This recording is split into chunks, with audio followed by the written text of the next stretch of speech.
qala dakhulu fi umamin qad khalat min qablikum minal jinni wal ins.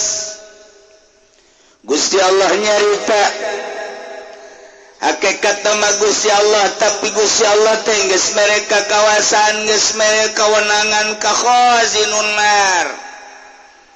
Malaikat-malaikat penjaga neraka, malaikat Malik. Cek malaikat balik wahai kafirin-kafirin, musyrikin-musyrikin, Yahudi-Yahudi, Nasrani-Nasrani, Buddha, Hindu, Konghucu, berbagai agama-agama nu lain Islam. Udkhulu finnar. Sadiakeun tuh ku Gusti Allah tempat maneh tuh neraka tuh neraka.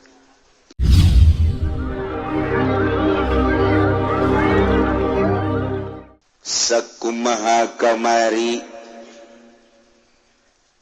ayat ieu teh nuluykeun nu kamari bahwa para kafirin musyrikin Yahudi Nasrani Konghucu Buddha Hindu kabeh bakal digejeburkeun ka neraka. Ketika sakaratna geh diome ku malaikat, aina ma kuntum tad'un, mana nu kumaneh disembah-sembah teh hayu, nu kumaneh disembah pangeran Bapa, ayo gerak turunkeun ayo. Nu kumaneh disembah pangeran anak, incuan teh mun incuan ayo gerak pangeran incu gerokeun. Pangeran batu, pangeran kayu gerokeun. Sia kuaing bakal dicabut nyawa sia. Ayo. Malaikat ngome ka para kafirin. Masyaallah. Nu mantak eueuh nu teu jojoakan kafir mah sakaratna. Ari Islam kabeh urang geus sering ningali tenang maot teh. Kala maot teh komo bari ejeng ku urang katingali tur kadenge mah bahasa la ilaha illallah. Allah senang perasaan, sedih mah sedih bae tapi senang nu aya. Lantaran nyana sakaratna maca la ilaha illallah atawa Allah sedengkeun Kangjeng Nabi ngajelaskeun man kana akhiru kalami la ilaha illallah dakhalal jannah. Mentak talkinan ku urang, mun abah urang ma urang diceuli la ilaha illallah lalaunan, maksud lalaunan teh ulah cepet-cepet anca. Engke nyana kan lain deui perasaanana, ke nyana nurutan la ilaha illallah. Lamun geus kadeuleuh nyana maca tah sing hade urang ulang geus sakitu bae. Besi recok. Ulah ieu mah kos ngariung, la ilaha illallah. Nyana ge gide gua aduh. Sakjana ieu kiamat ya. Aduh, emang mulu dan tanaon ya. Ulah, geus bae berkadeuleuh ku urang bangun urutan. Geus sakitu bae. Namun encan karak balikan deui. La ilaha illallah. Kayaknya kadeuleuh ku urang la ilaha illallah. Lamun nyanda terus bae la ilaha illallah. Komo kadenge mah ku urang. Kan roh bagi kade. Tah, ngap-ngapanana kan beuki cepet. Kurang tita Allah barengan Allah cara nalkinan teh kitu. Ulah lobaan engke nu ditu la ilaha illallah, nu di Allah ilaha illallah. Aing milu ka mana cenah ieu. Ribet terakhir sih ada masyaallah lamun keur kos kitu geus bae bangsa babaturan nu baheula osok kitu judi misalnya geus ulah kena ka jero maaf mangnya babaturan bae heula nang ka ditu lah ketua lah bangsa nu main cimplong segala rupa keluar guys ieu mah keur disterilkeun cek urang ieu jadi lagi embungeun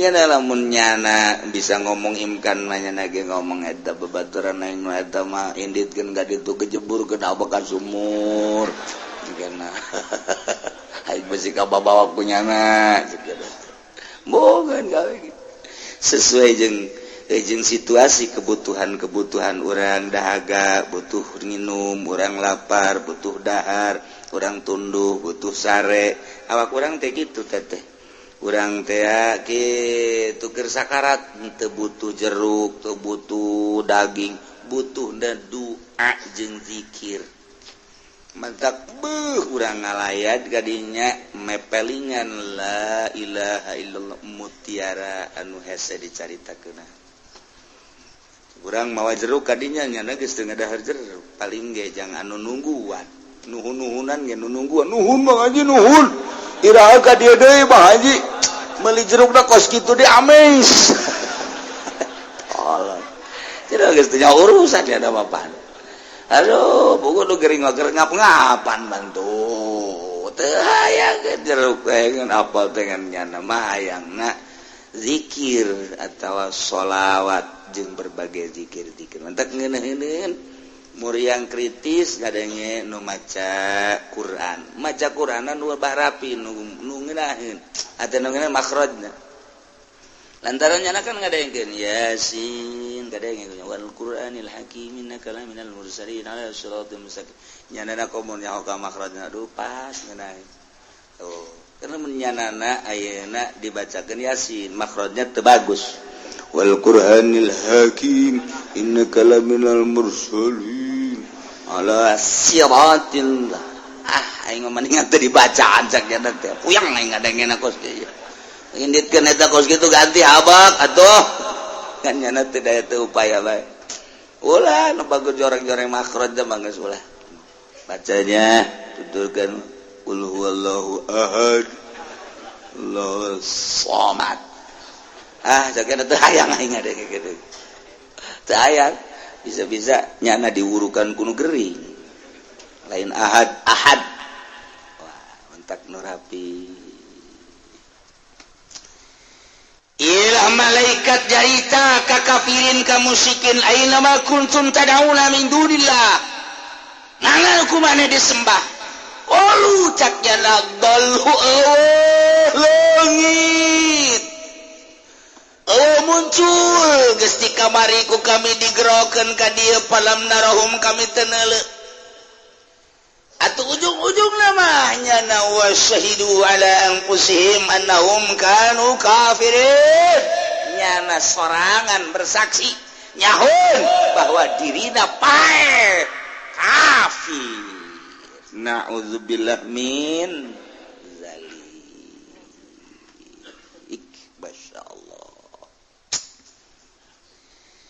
lamun tadi nyaritakeun keur sakarat diome kafirin musyrikin mah ku malakal maut teh ditangtangan titah dihadirkeun sesembahan-sesembahanana tuluy bae malaikat gudag-gudagnya geraan caknya mana ayu geura sesembahan nu kumaneh disembah teh ayu geura atunya nage ngomong koludolu ujung-ujungna pae kafir engke kiamat sanggeusna kiamat jaga di poe kiamat kumaha teh jelema-jelema kafir iyalah qala dakhulu fi umamin qad khalat min qablikum minal jinni wal ins Gusti Allah nyarita hakikat nama Gusti Allah tapi Gusti Allah teh geus mereka kawasan geus mereka kewenangan ka khazinun nar malaikat-malaikat penjaga neraka, malaikat Malik.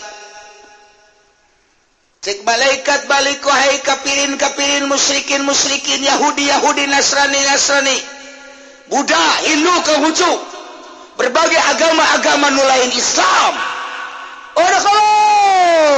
Finnar sadiakeun tuh ku Gusti Allah tempat maneh tuh neraka tuh neraka. Mangka geus hideung jasa lentab-lentabanana geus pohara. Kadulu didinya sunukna ruhakna hewan-hewan neraka oraina kalabangna kalajengkingna jeung sajabana. Cai ngagolotrok anu luar biasa panasna kadulu. Iyalah tempat aranjeun wahai Yahudi, wahai Nasrani, kafirin tah ieu udkhulun nar. Dirasup maneh ka neraka.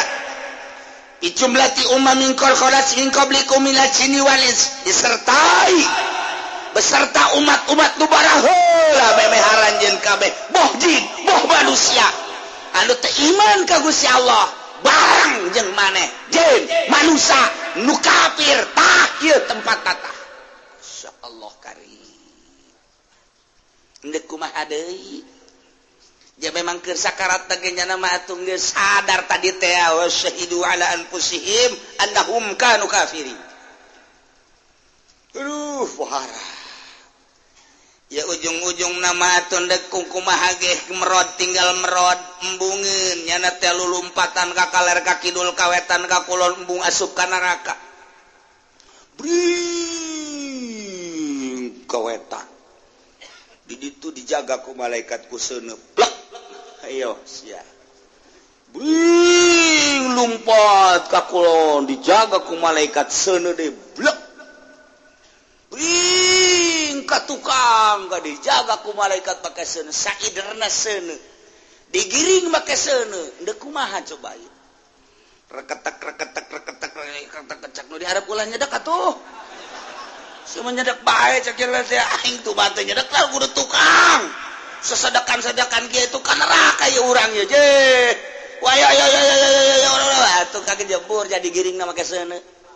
Ka ditu seuneu ka dieu seuneu ya otomatis brus. Enggak kejebur kabeh ka neraka. Masya Allah. Aya ge dongeng dina kitab tasawuf teh. Aya jelema muslim pas menghadapi neraka salam heula nya ka malaikat. Assalamualaikum. Malaikat macam-macam segala salam segala naon. Tetep jana salam. Assalamualaikum. Salam-salaman di dieu Bang cek nanti. Salam teh kan kasalametan ieu neraka cek malaikat. Tetap kula terbiasa di dunia ndek kumaha teh deuk kumaha salam. Assalamualaikum. Ya waalaikumsalam. Tidak ada jalan untuk neraka. Pan, tunggu waalaikumsalam. Dilaporkeun ku aing sia ka Gusti Allah mun aing ka neraka. Sebab di dinya geus nganyatakeun waalaikumsalam. Ieu mah kaleupasan teu bisa kaleupasan. Aya bae ahli tasawuf pokos kitu jasa. Mana suratna? Allah make surat-surat. Pokona surat mah ieu mah deuk bagus deuk goreng tetep bae sebab eta geus menyatakan waalaikumsalam. Berarti tetep ka anjeun salamet asa kudu ka neraka. Namun kula datang ka di neraka kan lapor aing ka Gusti Allah. Cak malaikat ulah gandeng. Ulah gandeng ieu mah. Ayo bantu, dibalangkeun we. Masalah. Yang penting aing masalah amat bae. Geus ulah bebelah bebeja ka sasana. Moal. Tadeuy jeung loba kos kitu jasa. Geus atuh balangkeun. Oh, datangnya. Alhamdulillah. Alhamdulillah. Kadengin kudu di tukang kafir. Tetep kan nyana ai kafir bangsa kampung Melayu sewan makan bisa nyana ge salam mah. Nurutan nyana ge. Assalamualaikum. Kejem malaikat. Tadi singko salam di blon. tetap jalan salam. Assalamualaikum. Tulak cangkeng malaikat. Cek dina hatena moal jawab ku aing gadung. Kilu kali. Assalamualaikum. Ditowel make sikut. Ngaguling ke neraka. Cek malaikat ampura aduh. Ampura aing lain tengah jawab sikut aing ngomes ieu ya. Teu bisa tetep bae nu di dunia na teu bisa maca syahadat diturutan ku kumaha ge di akhirat moal bisa. Tetep jadi eta make sikut dikitukeun doang trek. Anara tetep hampuran balik hampura aduh. Cek deui sikut ngamuk ya yakin. Aya we Gusti Allah. Jadi tetep salamet tah. Itu Islam. Ieu masih ngejebur kabeh ka neraka. Umat. Kullama dakhalat ummatul la'anat ukhtaha hatta idza daraku fiha jami'a. Begitu ararasup kabeh ka jero neraka sing gulimpang Yahudi Nasrani musyrikin kafirin itu Konghucu Buddha Hindu kabeh arasup ka neraka kullama dakhalat ummatun begitu asup ka neraka umat la'anat ukhtaha nyana nyarekana dulurna di jero neraka teh jana nyarekanan gara-gara sia aing asup ka neraka goblok sia keur ieu aya nu muludan aing ku sia diulah-ulah aing deuk ngadengekeun kiai dina rajaban teh ngajakan ka Allah ngajakan ka Kanjeng Nabi pan ku sia diulah-ulah tolol sia ye cakeun nolol-nolol ka aing atuh sia bae keur ieu muludan ka ditu atuh kunaon nurut ka aya atuh gara-gara sia goblok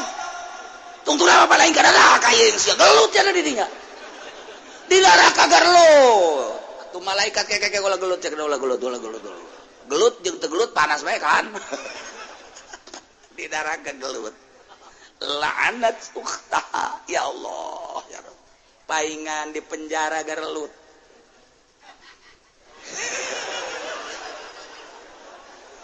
parenganan ieu gambaranana begitu datang anu anyar gengna datang wow beutungna geus gedut jasa mangkaning bujalna ge doton kahar bodega ini makanan aku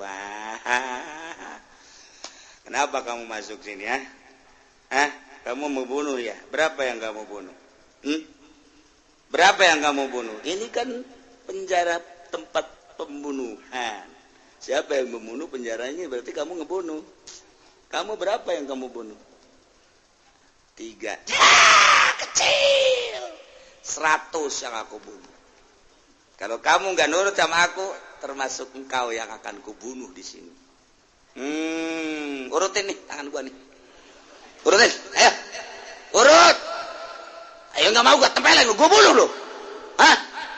Oh, di penjara mata ku lambung 2 kali ke penjara. Tolol jasa. Emang kia ke penjara aing ke penjara neuleuh doang ke penjara. Lain aja di penjara, asup ke penjara sabaraha kali. Lamun dihitung mah aya naon? Ya itu rahasia perusahaan. Aya nyaho bae. Bisnis kami mah ke penjara gatuh. Boh budak. Di penjara teh lain lalakon norengkos karar itu nah ieu ge la'anat ukhta allati qablaha li dhalaliha biha terus menyusul nu sejen deui datang deui saling kitu menyapa talah kau daratang kabeh hatta idza daraku fiha jami'a Gus karabe darah datang kabeh blus malah ditareangan si anu ke mana si anu oh can datang tungguan Gus gerlut Gus wow silih ejek Gus silih gitu salahkeun silih lanat silih omong wah Gus kacau balau Gus di neraka teh Gus njarekanan Gus segala macem ditanyakeun si anu ka mana can datang si anu ka mana can datang paus ka mana paus ayo urang kejar paus ya buang kawara cek dia paus ya. Waduh ya gara-gara nyana ya urang ya mana kardinal teangan paus na kardinal na di teangan kabeh geus karumpul kabeh hatta idza daraku fiha jami'a qalat ukhrahum ngomonglah pengikut-pengikut nu palandeuni liulahum kanu arawal ka pamimpin-pamimpinna anu kunyana dituturkeun nyana ngomong ka Gusti Allah Rabbana pangeran abdi sadaya ngaku nyana kuarima pangeran teh Allah deka mana deui atuh ja pangeran nyana batu teh daekeun muncul kayu kitu keneh malah dihijikeun pangeran nyana batu jeung kayu teh dihijikeun ngabuncal-buncal di dinya teh disiksa nu ngaran manat nu ngaran uza kobe aya di dinya anu kuari patung-patung Maryam patung-patung Kangjeng Nabi Isa patung-patung Buddha dan lain sebagainya dihijikeun di dinya teu hayangeun moal kunyana dihancur-hancurkeun di neraka goblok sia goblok tolol gara-gara sia wah hancur pangeran-pangeran teh hancur di neraka ngomong deh pangeran atuh sia anu nita nyembah ka aing pangeran ngomong kos dukun teh mah pangerannya kunaon sia nyembah ka aing atuh cak batu cak kayu cak berbagai pangeran-pangeran teh ngararomong atuh sia aing mah teu nitah kapan ka sia teh kunaon atuh nyembah ka aing ge kami mah dititana ku paus atuh teangkeun paus da ku sia teangkeun pausna wah paus tu pertama kahiji kadua terus diayakeun pemimpin Yahudi ge diayakeun pemimpin-pemimpin Hindu pemimpin-pemimpin Buddha pemimpin-pemimpin kitu Konghucu kabeh Shinto dan lain sebagainya diayakeun lantaran dianggapnya nalah nu nyasarkeun mantak pengikut-pengikut lapor ka Gusti Allah Rabbana haulai adalluna Gusti pangeran abdi sadaya cak malaikat ngaku kan bahwa pangeran-pangeran teh Allah naon ya kami dek lapor ka pangeran haulai tah ieu pamimpin-pamimpin teh ieu paus ieu kardinal ieu pamimpin Yahudi ieu pamimpin Buddha Konghucu dan lain sebagainya adalluna nu nyasarkeun ka kami kabehan Kuayana sakitu kami mohon Fatihim adaban dipan minan nar kami mah menta ieu pamimpin-pamimpin teh siksa nerakana leuwih tibatan kami tikal menta ditikal-tikal nya eta ka pemimpin-pemimpin baheula sia ka aing nyasarkeun ngajakan ka Tritunggal ngajakan ka patung ngajakan ka kayu ngajakan nyembah ka makhluk waris ya dinarakan laporkan ku aing sia ka pangeran Gusti ya pamimpin-pamimpin nu baheula nyasarkeun kami beres siksaanana lipat gandakeun ulah disaruakeun jeung kami ku baca Gusti Allah qala likulli dhi'fu walakin la ta'lamun sebenarnya mah saban sahiji maneh jeung nyana teh ieu aya tiklan-tiklan pamimpin-pamimpin maneh ieu disiksa na tikal-tikalan maneh ge sarua ditikal-tikal jail urusan siksa makarasana ku masing-masing walakin la talamun cuman maneh mah teu nyaho malikul farikin siksikaan anu tertimpa ka tiap-tiap golongan si ieu kumaha siksana si ieu kumaha siksana si ieu kumaha siksaanana tah eta teh tinggal dirasakeun bae cak Gusti Allah ulah boga puncak pentas sagala rupa rasakeun deuk kumaha deui aduh ker di dunia tilu kafir tiluan hiji pamimpin Nasrani, kedua pamimpin Yahudi, katilu pamimpin Hindu, kaopat kiai. Ngarobrol bae nyana di warung kopi. Ngobrol warung kopi. Ngobrol celetuk bae nu ngomong sabenerna nu paling deket jeung pangeran teh saha sih di antara urang. Cak Nasrani teh ya kami atuh pasti. Kok bisa ngaku paling deket emang kumapan kami mah lamun nyarita mohon ke pangeran teh, wahai Tuhan anak, kan aya anak makan ka bapa deket biasa, berarti ka pangeran teh deket sakumaha deket ka bapa ka anak. Benar.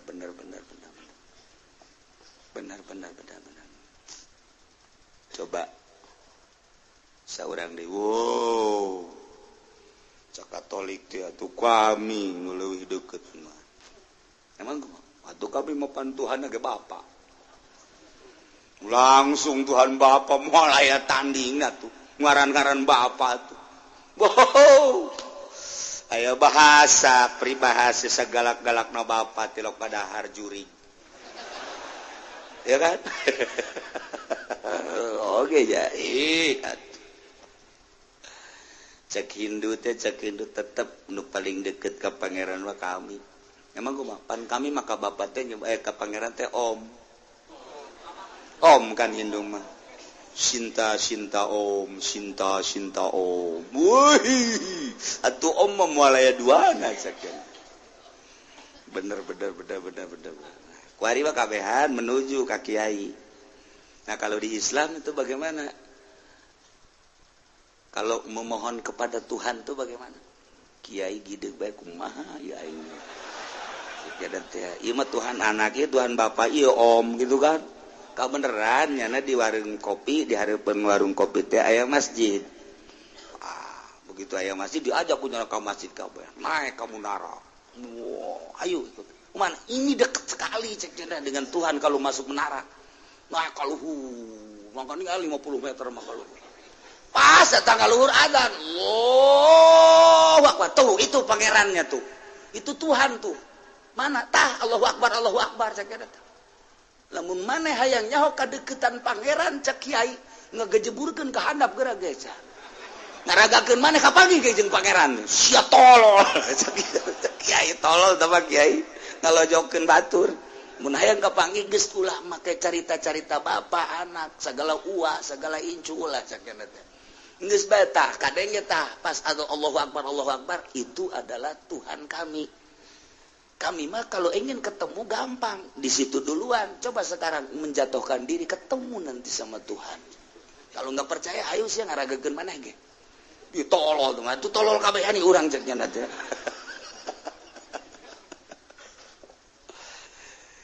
Iya engke kajawanana cek kiai teh engke di akhirat kuari makabeh pada ngaku darareukeut. Maneh ngaku deukeut lantaran aya Tuhan anak. Isa ngaranna maneh ngaku deket lantaran aya Tuhan Bapa, maneh ngarasa deket lantaran ngarasa aya indung Tuhan Maryam disebutna Tritunggal. Di dieu ngarasa deket bae sarua bae sinta Om ieu ge sarua Yahudi kabeh ngarasa deket ge kanyahoanana mah engke di akhirat digiringkeun ka neraka bakal nyaho mana nu leuwih deket ka pangeran jeung mana nu jauh ka pangeran. Ieu tah ayatna ieu. Wa qalat ulahum li ukhrahum, adu debat anu sengit di jero neraka antara pemimpin-pemimpin kafir jeung pengikut-pengikutna. Lantaran silih salakeun gara-gara anjeun kami ka neraka, gara-gara sia kami ka neraka. Kami baheula geus aya informasi anu akurat melalui televisi, melalui berbagai media. Kami sok kadengekeun ceramah-ceramah kiai. Kami sok kadengekeun dina maulidan, kami sok kadengekeun dina rajaban aya pangeran anu gaib. anu ngutus Rasul ngaranna Muhammad di akhir zaman kami teh dekadengekeun pancak maneh ulah ngadaekeun nu koskara itu geus bae urang maka gereja bae geus bae urang maka kelenteng bae geus bae urang maka dieu bae ka dieu bae depan maneh nu ulah-ulah gara-gara maneh kami ka neraka Gusti siksana tambahan deui Gusti nyana ngomong wa qalat suhul ulahum li ukhrahum dek mementah paka pangeran cek jana teh aduh pamakana lakum alaina min fadlin teu aya unggulna maneh ka kaula kami teu ngunggulan aranjeun kabeh cek para pemimpin alianakum lan takfuru bisababina lantaran maneh kalakul kalalu teh lain ku sebab kami maneh kupur kami kupur panahnu antum sawaun kupurna akur bae ribut di neraka teh antara pemimpin Yahudi jeung bawahanana pemimpin Nasrani jeung pengikutna pemimpin Buddha jeung pengikutna pemimpin Konghucu Protestan dan lain sebagainya ribut engke di neraka bari keur disiksa ku Gusti Allah jaba siksaan anu pohara bahwa jaba sing jerengeng jelema anu silih lanat silih carekan silih tolol silih goblok jabat tuntutan ti bawahan ke atasan teh aku gara-gara maneh sedengkeun ti dituna ngalempar deui eueuh nu jadi gara-gara aja kabeh ge ieu mah lain ku sebab kami maneh kupur kami kupur ge dasar wa geus ulah aya naon rame di neraka kumaha cek Gusti Allah